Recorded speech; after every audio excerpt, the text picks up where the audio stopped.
This is Steve with the SRP channel, doing another action-packed, hopefully fulfilling video. Actually not, more tedious because I'm repairing a power to the pool. So it's in a house that is, or not in a house that's 20 years old, but the existing pool electrical's at least 20 years old. And the power starts for the pool here, where probably the equipment used to be right here, I'm guessing. And then they moved it over to or maybe they originally did it over there. But there's a 10-2 wire for the pool coming through this box, and also a separate circuit for the light. And then it comes into these half-inch rigid conduits. So one on the left actually goes over for the pool light, which still works, but you can see the conduits are getting a little messed up. So, but the one on the right is the power, and that's being replaced, going out there. So, but what I'll try to do with the pool light, I'm gonna dig out the soil around this one, and I have some galvanizing spray. I'm gonna try to help save it a little bit, but I'm gonna have to redo the conduit coming up there anyway. So what you have to do is cut the conduit with the wire still in it. It can be tricky, but doable. So, and yesterday I pounded the conduit under this little sidewalk here, and the main reason being because there's turf. So I told her that I was gonna have to. I told them they were gonna have to probably get the turf. I'd have to peel it back and do that, but I was able to actually get the conduit pounded in yesterday. And the way I do that is I'll start with a half-inch conduit, pound it through back and forth, sometimes with water, and then get that out, and then do a 3/4 inch, and then this is 1 inch. So then I did the 3/4 inch all the way through, and then the 1 inch conduit, I just put the end on here and pounded it through. This one has an end on it here that's capped off, and then just pound it through there. So that was pretty tiring, needless to say. It was yesterday, and the whole area is a mess. So I put these little pieces of cardboard out to help with all the crap, but it's still kind of a mess over here. So, but so today I'll start getting the conduit dug back here where the equipment is, and right here. So I was originally going to go around the fence, but now I'm just going to bring that conduit straight over here. This is the pool equipment. This is obviously the old box. It's Intermatic dual timer, PF 1202 timer. So it's the one. It's really probably the ideal one for pools, because it has dual timers for the pump, main pump, and then the cleaning pump, and then also built-in freeze guard.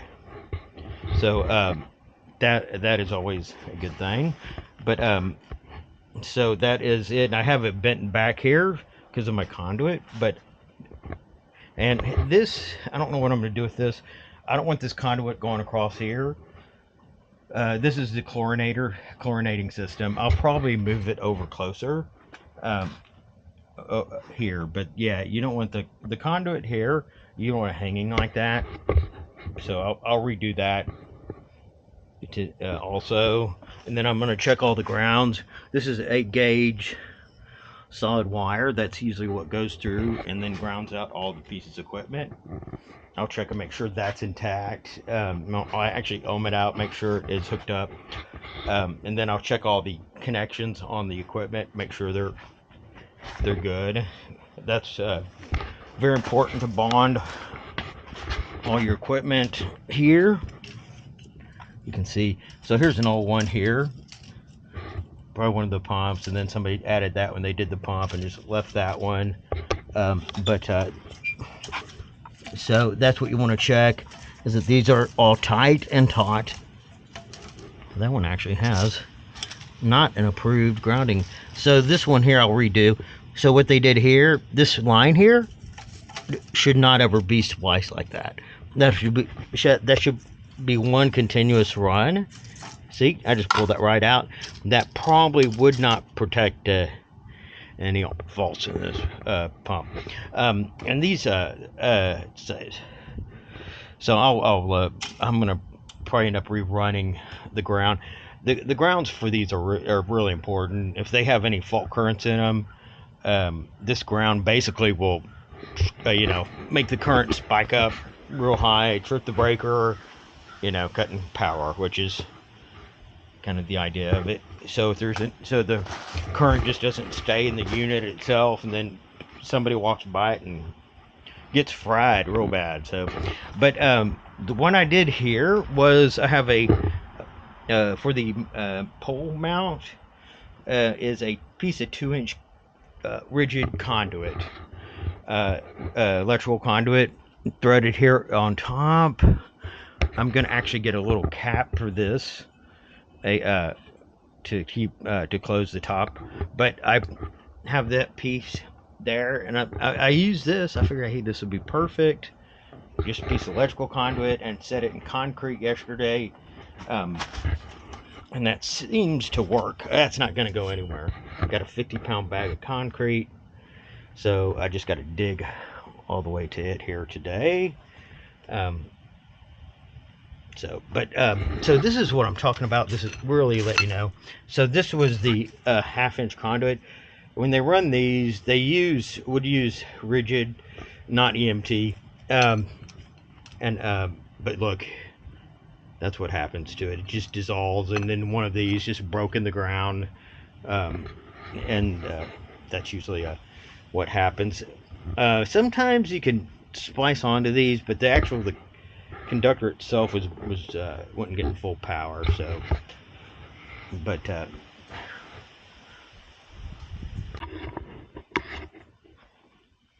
okay, so I got the conduit here, and just going above the roots of the plant. Well, this is extremely difficult to obviously dig out, and then around shrubs and so forth. It's about 6 inches deep, which I know everybody's thinking it's not deep enough. Code-wise, it would not need to be. One thing you can do if you're worried about the depth of it, I did 1-inch conduit, so it's a little more beefier, oversized for that reason. But let's put it on an arc fault breaker too, so we'll probably do that. But it's just too difficult when you're doing something like this to try to get it 12 or 18 inches. You would do it by hand. You'd have the whole place all torn up. So kind of break the rules on a few things. It's just you try not to, but it happens. But anyways, so I got this in here. I have the conduit here, so I actually don't have my new switch yet. I'll have that Monday. So what I'm going to do is I have this conduit in here for the strap, or not conduit, but this is the unistrut, and this is basically a strut mount. So I'll have one here and the one here, but I got this one in place so I can get my conduit length, and then get my little conduit strap in place here. About to push in. Got my little non-metal fiberglass fish tape to get the length over here, and it fished through okay. And then it came up over here. So, and then of course we'll get this all the way up to there, here. So that conduit here, I'm going to pull the wire through on that, and then put the conduit on. So, and then we'll mark the line with a piece of tape over there, and then I'll actually I'll spool up my wire, my 10 gauge wire, and then pull it through, just because I don't have enough wire to do separate roll for each. Okay, so I came back. It's actually Friday. I did come back. The customer's glad of that. So the conduit's in. I think this on the last video I told that. I got that in. The unistrut piece with the new timer is gonna go there. I don't actually have the timer yet, so I'm doing what I can. So I'm also gonna work on the landscape lighting while all this is open over here. But I do have this box installed where the old one is, and this is a weatherproof 2-gang box with 1-inch knockouts, and so it's deeper than most of them, which is good because we need the space.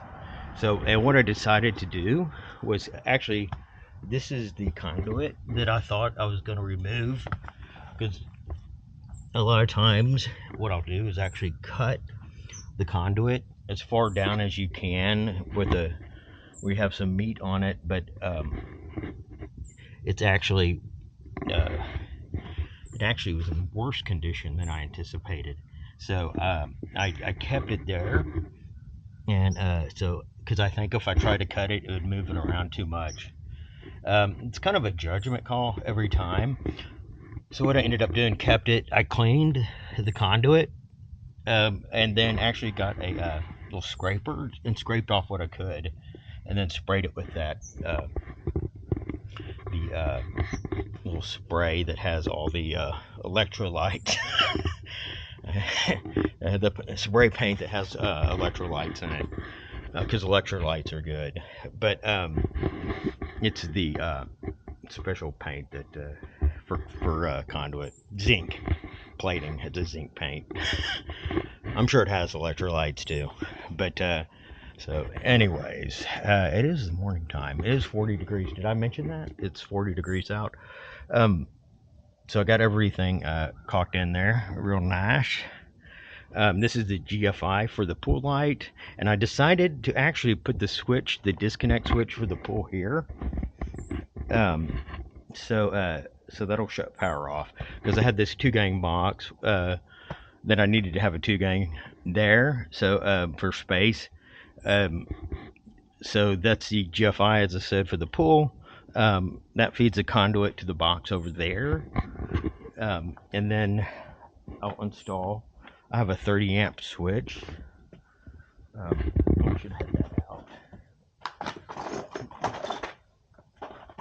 Oh, this is the bad boy. Okay. Yeah, that switch right there. That's a 30 amp 2-pole. Yeah, that's the bad boy right there. Most of them are 20. The one I just got a 30 amp to make sure it's really beefy.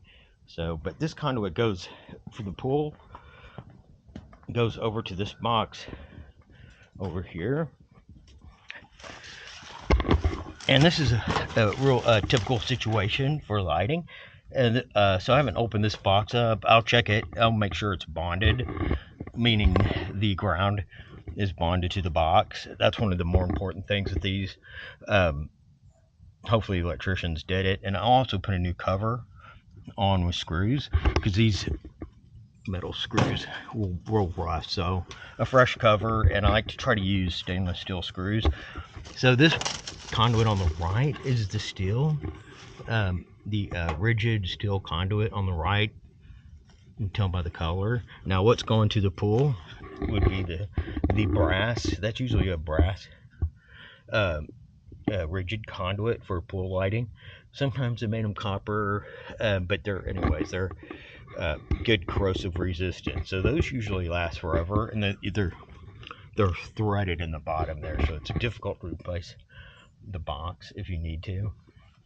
But this one here, you can see it's already kind of rusted right there. So, but the pool is working now.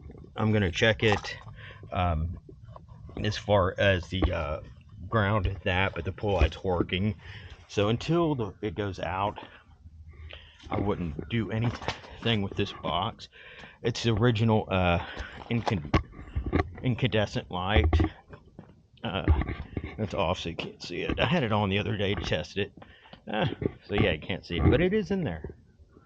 It's a little standard, probably those are like 300 to 400 watt incandescent lamps they'd have in those. So and it's still a fixture, which seems like that's crazy, but with the water, it would actually keep it cool. So if you took the fixture, ran one of the pull fixtures, the incandescent ones, outside the water, it would burn up real fast because you wouldn't have the liquid of the water keeping it cool. So that's the only way they could get away with that. Of course, now that would be an LED fixture. And those type of fixtures too, that one still works. If you have to replace it, I don't have any videos on that. I usually will get like some WD-40 inside the conduit that goes to the pool. I'll usually just load it with some like WD-40, try to loosen everything in the conduit going to it, and then reach over that fixture. They'll usually have a few feet of extra wire to where and there's usually one set screw at the top, and you get that out. Pray you don't drop the set screw, and then pull the light out. So, but so this one's working now, so we're not going to worry about that. And at that point, I would not put an incandescent one back in. I'm not sure they still make them for the incandescent ones. Hopefully it would just be a simple LED bulb. What you don't want to do on those fixtures is try to replace the bulb. You can, but those seals on the fixture, once you break them, they come, get air on them and break them. You really difficult to get it back. And then they're leaky.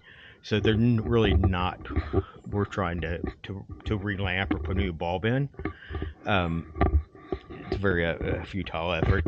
And when you do the fixture, it's not spliced, so you actually have to connect. What I usually do is pull the fixture out, cut the wire on it, and then the new fixture wire I would actually attach to it and pull it through the conduit. Which that would actually be, that's actually a longer run there. That's maybe 20 feet at least.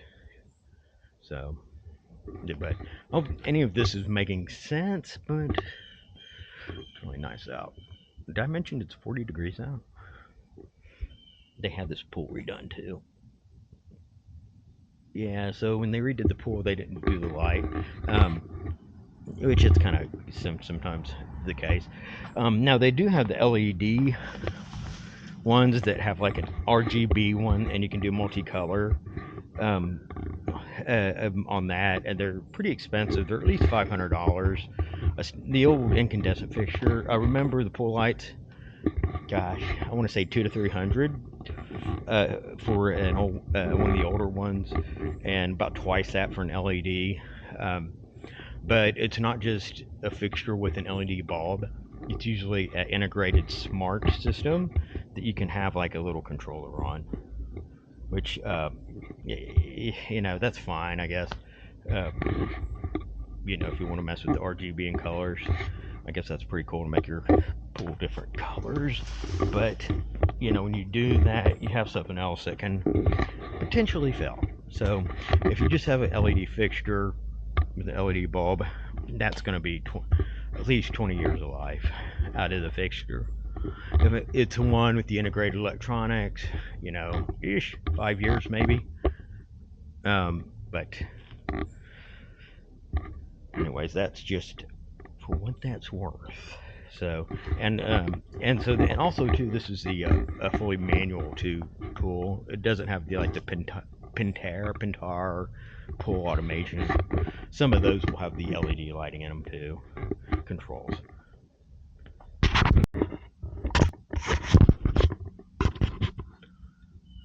Okay, so I'm gonna show you what I did with these switches. Just get more of the techie stuff here, instead of kind of just a vague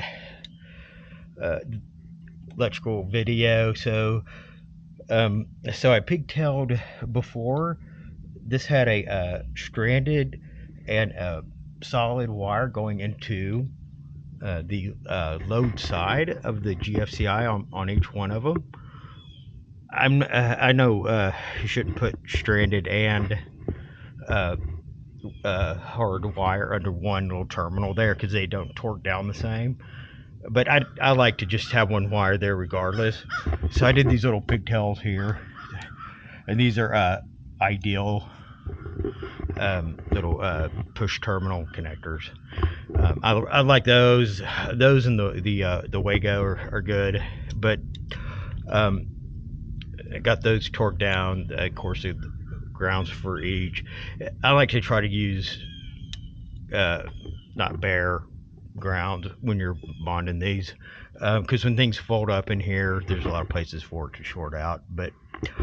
And so this is just the switch here, and so this is stranded and solid wire on this one also, and the line side of the GFCI is a solid wire, so it's kind of a mixed match here. So but I will, before I put those in, I will put tape around them, and then I'll use stainless steel screws with my Tay-Mac cover.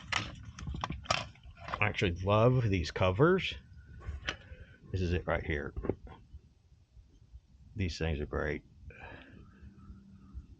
Don't have any issues when I use those. Okay, here is the new timing. Oh, the new timer. Sorry. That's the box. This is it. That is the identical model over there. Maybe a little taller. Actually, probably a little taller because looks like maybe an inch or so. But it's the PF1202T. I think this is the simplest pool setup you can get and best as far as reliability. You have the reliability of Intermatic timers. Obviously, anybody in the business knows they're bulletproof, and they're modular. So if one of these goes out, you clip it out and pop it back in. You obviously don't have to replace this whole housing. These both are 240 volt timers, so this can operate without a neutral. There are some that requires a neutral. I believe this one does not require a neutral. We'll cover already that unscrewed, but it has a little built-in grounding bar right there, and of course the freeze guard. So most people like to set those on like 35 to 40 degrees, just to keep it kind of getting ahead of the game. So it'll come on really early. It's sometimes a concern if you have it all the way at 33 degrees, that it's gonna kick on too late, possibly. So if it's really cold, it would be best just to keep the pool running, obviously for safety. But it came with these little these mounts. So which that's mounted there. Then one on top, for hangers. So knockouts, pre-knockouts. So the 1 inch here I'll probably use for my main conduit, and I think that's all the excitement on that. That's the little thermometer there. So, but yeah, see, these you just clip that out right there like that, and they just pop out. That's just your standard Intermatic timer that you can get that at Home Depot. So to replace it. Now the box, the box was a little trickier. So I ended up actually getting this on Amazon, which I don't like buying stuff like this on Amazon. My supply house, it would have been forever for them to get it, and actually the pool supplies too. So the only way I'll buy something on Amazon is if it's from one of the actual stores. Like this was the actual Intermatic store on Amazon when I bought it. If it's like a third party seller, I won't. Um, if it's from that brand, then I trust it's going to be good. And sure enough, it was all boxed up, nice. So got pretty quickly too. Got it, gosh, 4 or 5 days. So that is all the excitement. So on these. So the other alternative to this would be a fully automated. There's a Polaris has a system. There's one other, the pool companies, that makes an automated system that's really popular. Popular. But sorry, get off on tangents when I butcher words. It kind of sets me off on a tangent, and I just kind of spiral out of control after that. So, but so there. If it were my house, I would go with this, the simpler ones on the automation. The Polaris ones, that's just a big, large box. So there's a lot of relays in it. So everything will have a relay to turn it off and on. There'll be a relay that would turn on one of the little switches, for this. And you can also run your other lighting. You could run your landscape lighting control through it. You have a phone app to control all that. So that kind of stuff. If you're into the more automated gadgety stuff, definitely would recommend that route. It's going to be more. Gosh, I would say, the Polaris systems, anywhere from like 6,000 to 10,000 more on those. This timer here, you can expect to pay like 600 to 700 on this one, which I think is a good deal for what you get. So, but for what that's worth, so yeah. So I have like a lot of customers that just stay with this, and they're perfectly fine with the manual setups. And then others like the be able to do everything from an app and so forth. Oh, and I got my little cap. Actually special ordered that too. That's my little 2-inch cap for the post. And that almost looks like it was like aluminum when I got it, but it's not. I don't think it is. But just the way it's machined too, I think that is aluminum. Interesting. I don't think it matters. Yeah, it's not as heavy as I thought it would be. But that's the 2-inch cap for the post that I set. Okay, I got my little brackets installed, which was kind of a pain in the butt because the screws are supposed to come with, they didn't. So luckily I had some 1032 stainless steel screws I could use to mount those. And so back here, before I mount the new timer, I'm going to start removing all the whips and everything first on this. I was about to install the timer, then I'm like, well, that's a lot easier to get to right now without it in place. So I'm just going to remove all the individual wires and trash this bad boy.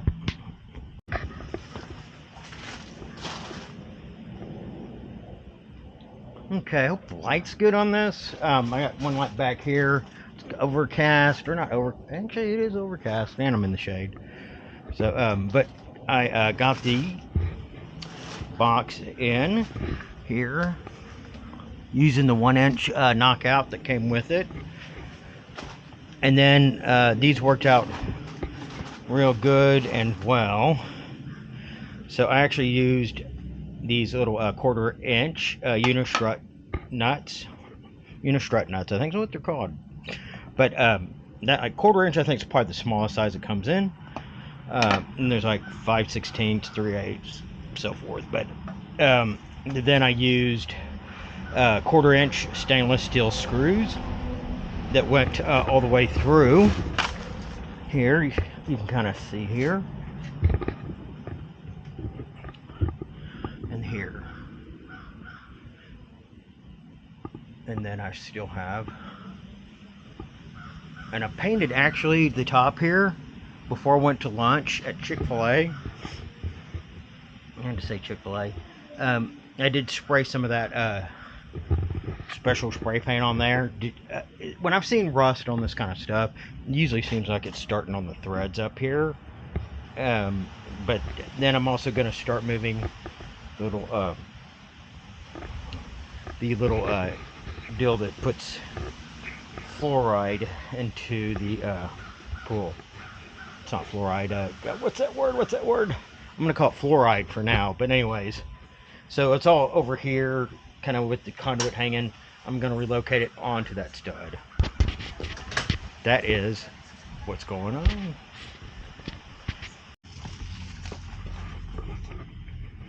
Okay, so I have the Aqua-Rite electronic chlorine generator. It is not a fluorinator. That's kind of kidding earlier, but that would be funny though. A machine that injected fluoride into the pool in case if you ingest a lot, you know, help your dental situation. But anyways, I moved this. You can see the old screws here. That should you should never really mount something like this on fence rails. It should always be on this picket, or I think this is a rail. That's a picket rail. Picket rail. Anyways, get the idea. Something substantial. So I mounted that there, and then put a little spacer of a 2x4 I had on my van. Little pressure treated one I have in there. So it's actually pressure treated, stained, but works perfect for this. And I use like 3-inch torque screws, framing screws. So I'm gonna redo this. I don't know. I'm gonna keep that, but this one's gonna come over to the first spot. And they had the Aqua-Rite tied into the main pool pump, not the cleaner, but the pump. So anytime the pump came on, little Aqua-Rite would do its chlorine generation duties. I'm sure it did it very well. It's done it for years, and it's proud of itself. Oh, and also got new little bonding nubs at Lowe's for here. These are, when you redo these, it's not it's hard to reuse the existing ones. They're usually rusty and gone bye-bye a long time ago. And that is it. But doesn't that look good though? Got my little cap here. So that looks pretty cool. That'll keep water out. So I screwed that on when the paint was actually wet. So I think I said that earlier, but it actually will just not going anywhere. I'm not going to paint it. I don't think. I actually think that's aluminum, to be honest with you. Just from its weight, I could have put a magnet to it, but it's probably aluminum. Got my little mains already made up here. You know, your main power comes up into here. I had the main disconnect switch on that wall over there, so I didn't put it underneath. I think it's within a few feet over here. Matter of fact, I'll show you in this video. Don't listen to the music in the background.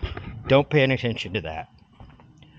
Don't pay any attention to that. Okay, so here we go.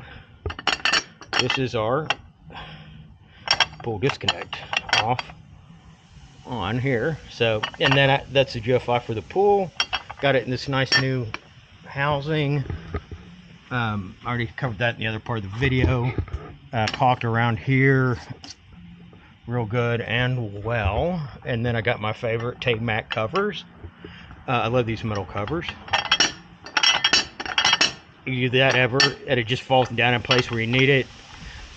So if you need it to be hinged down, it will, but otherwise it just hangs real free, easy to go. So, and I still need to replace that box. So, and what this is a but they had an intermatic timer for all the lighting back here, and put a photocell in, and then use that intermatic box, and so it just looks bad in the photocell's about to actually break off of it. So that's like my last thing. If I don't get to it, I won't do it, but I think I can. But you can see here, and I was actually able to clean this wire up over here. Like for instance, that wasn't needed. There's only 2 wires here. There's one over here that's not being used. So these even low voltage stuff, you know, the 12 volts, you don't want a bunch of stray wires in the ground. It will, you know, it can short or do some loads on the transformer, you know, if it shorts out. Okay, so I had to replace one of the whips here. The other one was too short on here, so when I do that, these motors are different. Some of the newer ones will have like a plastic cover that's large like this. That's much easier. Sometimes there'll be little small covers like this for access holes. This is usually easier. Obviously, get the wire in there. I removed the old wires, and I have so solid was in there before. Most electricians don't carry stranded around anymore. So I ran two strands, 12 gauge stranded 20 amp wire, and then also 20 amp ground. And I didn't have a separate, I just had red wire, unfortunately, but it really doesn't matter on these. It can't run backwards or anything. So, and the offset torque lugs, actually they're just offset ground lugs, and I'll remove that screw here and put a new one there, and then one over here, so, and replace it. So I have 2 of them. Got it at Lowe's when I was there. So, and there's that little screw here, so, or actually here, but and that's it. That's all she wrote. Okay, getting late in the day. This is taking a little longer. Trying to bring a little break here. It's almost 4 o'clock. It's Wednesday, the day before Thanksgiving.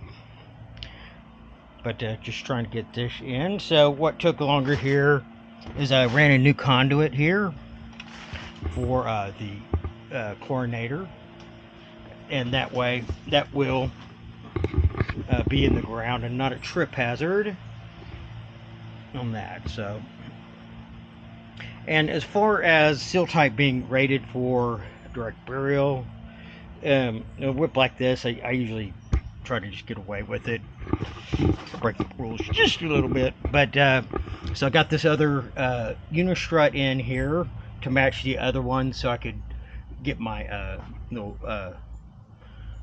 doodads strapped down and get it all kind of evened out.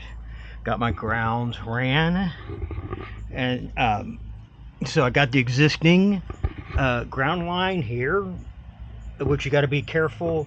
So that should actually go and actually bond on rebar for the pool electric, or the pool you know, grounding bond. There could be a ground rod it's tied to, so I don't see a ground rod anywhere.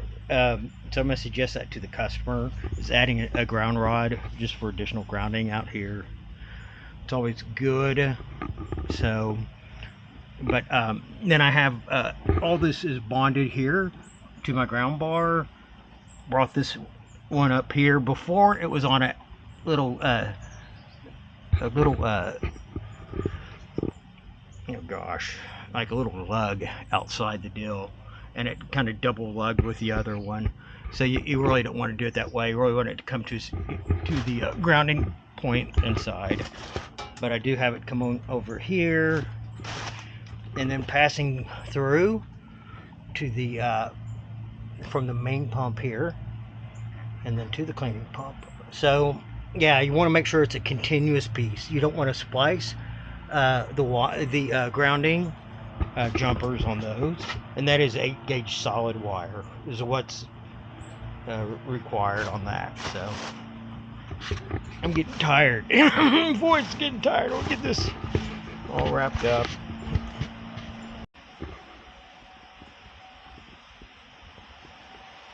Okay, so my camera just went out for some weird reason. So actually it's in the settings. I need to. But anyways, this freeze guard, I just leave it about 40 straight up right there. As I said before, you just, if it's getting coldish, you want to run in. So left that there. Let's see what else. Oh yeah, the little tabs for timers. Those are right over there, so you can set the, timers to come on. I haven't even set these to time, like here. So it's about 5 o'clock. Right here, and then it's p.m. You see how I lift these up. These timers are real easy. And so they are accurate to about 15 minutes. So they're good to go. And she runs her pump during the day, but you could do it twice a day too. There's enough for the little clips to do that. So I think that's it. Oh my gosh! So everything here is bueno. I hope I got that other video. My camera just kind of blooped out on me.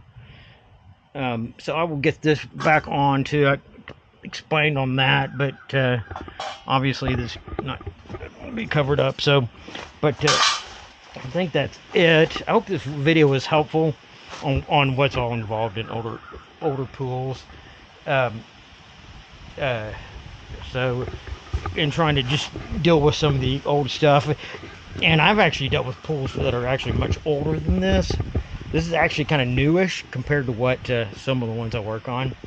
But if this is interesting, please like and subscribe. Even if it's not, please like and subscribe.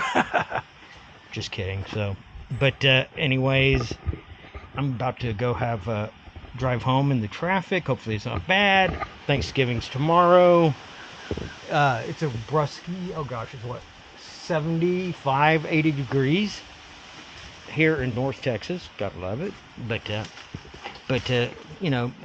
hope this video is helpful. Like, subscribe, the routine. Thank you very much.